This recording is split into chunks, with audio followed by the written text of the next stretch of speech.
Hello and welcome above the plane. I want to give a brief definition, clarification for longevity. Longevity is a product of consistency, which is a product of repetition, which builds and forms skill. Okay? And what comes from all of that? What comes from that repetition? What comes from that consistency? What comes from your persistence, your persistent engagement is your outcome. And that may be your appearance for most people, right? So what you have done so far, look in the mirror, that's what it's produced, okay? If you want to go a different direction, you got to define that direction, okay? You got to define the actions that you're going to take and persist in over time.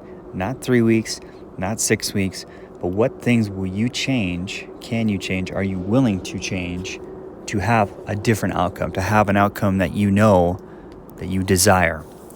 I believe that this idea of desire, okay, and genuinely wanting something, or even like if you can envision it, okay, there's a reason you're having that vision, right? That's because you have the capability to achieve it, to become it, okay? And to ignore that, right, to ignore that desire is doing yourself a disservice, okay? So I think we all have different motivations. We have different igniters in our lives, right? And so when we talk about purpose, maybe defining purpose, something has to have purpose, right? Well, that purpose has to be intuitive. It has to come to you. You can't assign it to a thing, right? It's just not going to have as much meaning. If it's a rote task such as getting something done or a process-based thing that's essential for daily living, that's fine. But what I'm talking about here is about something about you and your persona, okay? Your energy, right? Your aura that you bring to the world, okay? And that's something I think we should all be focused on and give some attention to, because this life we lead is a very visceral life. Along with everything else on this planet, every other living organism, it's leading a visceral life, okay? Even if someone chooses to not participate, to not be outside, to not engage with their environment, they're still having a visceral experience with the objects in the room, with things around them, with the light coming in through the window, and the foods they're consuming and how that affects their body, the sleep they're getting or not getting, the workouts they're doing and absorbing, or the things that they're avoiding and not doing. We're all just a product of repetition, okay? And that repetition becomes our consistency. And if we're not defining it, okay, if we're not focusing, if we're not giving ourselves a direction, focusing on an outcome, listening to our desires, okay? That thing, when you think about it, what do you feel? You know, when I ran my first 100-mile race, I had a feeling, like I had a desire that I wanted to do it. Of course, I had no clue how to do it. The furthest I'd ran is 50 miles. I'd done that once, and I'd done 48 miles one other time, okay? That's a large gap to get to 100, right? But there's a desire there.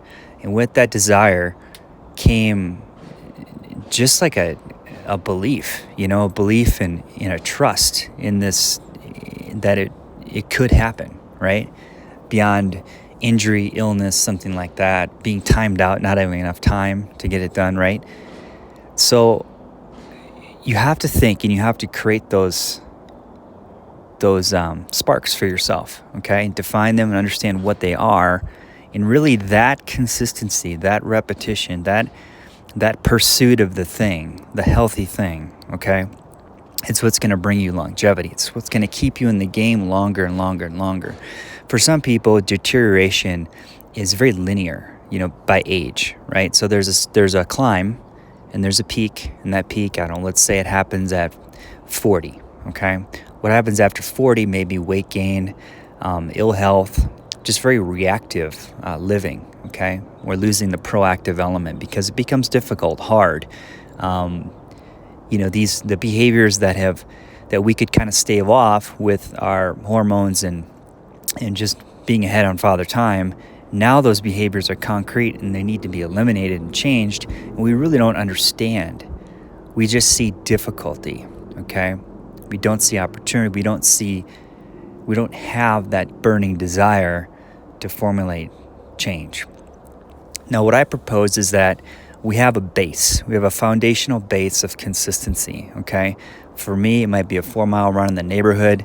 that I do 4 or 5 times a week. Might be my calisthenics that I do every single day, whether that's push-ups, pull-ups, lunges, squats, foundation, lower back type exercises, whatever I'm getting into that sparks interest or that I'm focusing on at that moment. And then I'm going to have a couple weight workouts, maybe 1 to 2 a week that are challenging resistance-wise. But that is very basic compared to what you may think is needed to create fitness. Really, it's consistency. So that 4-mile run maybe takes me 32 to 40 minutes, right? Very moderate. If I look at my heart rate, it's very low. Okay, it's very aerobic. Okay, it's healthy. It's energizing. It doesn't pull energy from me, and I make sure not to tax myself on those runs because that's not what they're for. I can have other runs where I can go in the mountains and hike and have a more exerting experience in the elements. Okay, and I can do that, ever so often or however I feel like I need and want to, or I'm prepared and ready to recover from. But again, consistency with your repetition. We're finding baseline things, okay? When I work with my clients, whether that's 1 to 3 times a week, if it's one, we're utilizing a programming feature where I'm, giving them guidance throughout the week on what to do, how to tackle things, how to make sure things happen, I used to use the term accountability, but now it's more like consistency coaching, right? It just makes more sense to me to use that term. But with these workouts, we're not trying to reinvent anything. There might be one challenging element, or it might build to like a challenging finish, but the whole workout is not that way. It's a progression. It's a part, many little parts that make up a whole. Okay, and by the time we're done, that whole is complete, right? And that consistency over years, decades, is what promotes longevity. Your mind, your body is being challenged, but it has a lot of confidence around that program. It's getting good at exercises. We're not constantly throwing new things at people that are making them fail or, stress about learning something. Life's got its own demands, its elements. When you're working out, it's probably not your number one focus, okay? And that's why you bring in a professional, why you have a personal coach, because you've deemed something important. You want it to happen, okay? But you want it to happen in an efficient manner. You're making an intelligent choice to partner, okay?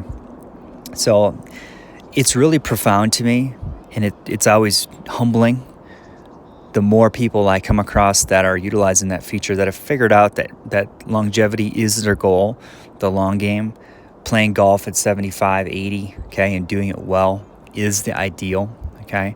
Because you don't want to let those things go, and you don't want your body to be something that permits you from having experience. You can always keep moving. There's countless examples out there that people that have chosen to persist, okay? They've been consistent, they've showed up, and they've chosen to persist in their interest, right? In that thing they desire. They've always listened and tried to engage, intensely with their surroundings or with their interest, okay?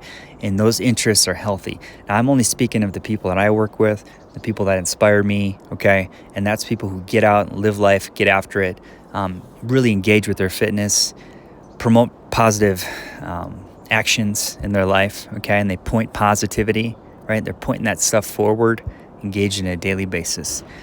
So we rambled a little bit. We touched on different areas, but I think in parting, remember, consistency, repetition. Think about the long game. Longevity is not about flash, okay? There's no flash in longevity.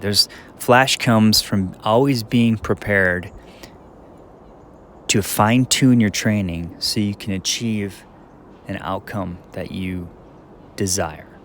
But to get there, we got to have that consistency, repetition. We got to build those skills day in and day out, just through repetition and constant engagement, to be able to have those options in our life.